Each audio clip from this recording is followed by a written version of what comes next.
네, 반갑습니다. 내과 전문의 이송주 원장입니다.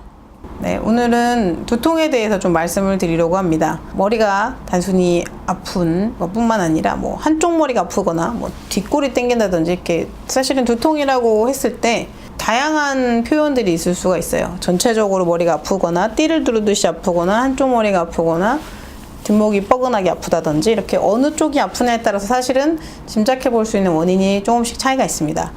우선 뒷목이 땡기거나 뻣뻣하다 이런 분들은 혈압이 높으실 수 있어요.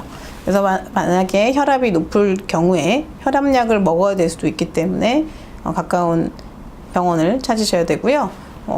요즘에 젊은 분들이 많으신 경우는 보통 이렇게 띠를 두르듯이 아프거나 한쪽 머리가 아픈 이런 편두통 증상들이 좀 많이 있으신데요.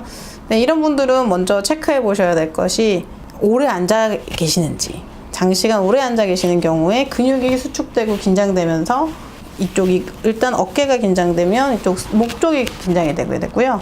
이 흉쇄유돌근이라고 하죠. 이 근육이 또 수축이 되면 머리가 아프실 수 있어요. 그래서 내가 아픈 머리 쪽에 근육을 확인해서 근육의 긴장이 심한지 보시고, 근육의 긴장이 심한 경우에는 이걸 풀어주는 방법들이 여러 가지가 있습니다. 오랫동안 내 책상에 앉아서 일을 하거나 공부를 할 경우에 한두 시간에 한 번씩 꼭 스트레칭을 해주셔야 되고요. 이쪽이 뭉치거나 아픈 경우에는 이런 피트니스 볼 같은 거를 구매하셔서 마사지를 해주시는 것도 도움이 되고요. 아니면 손으로 마사지를 해주셔도 되고요. 나는 너무 딱딱하다, 뭉쳐있다.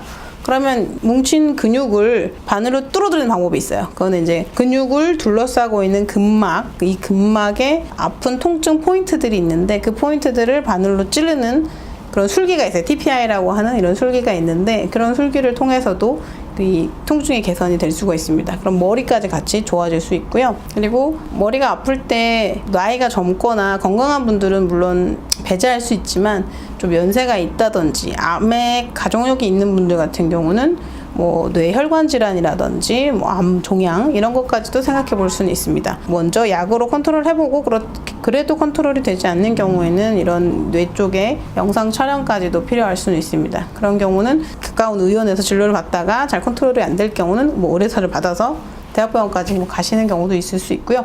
일단 제가 말씀드리는 거는 일상생활에서 흔히 볼 수 있는 많이들 호소하시는 두통에 대해서 말씀을 드렸고요.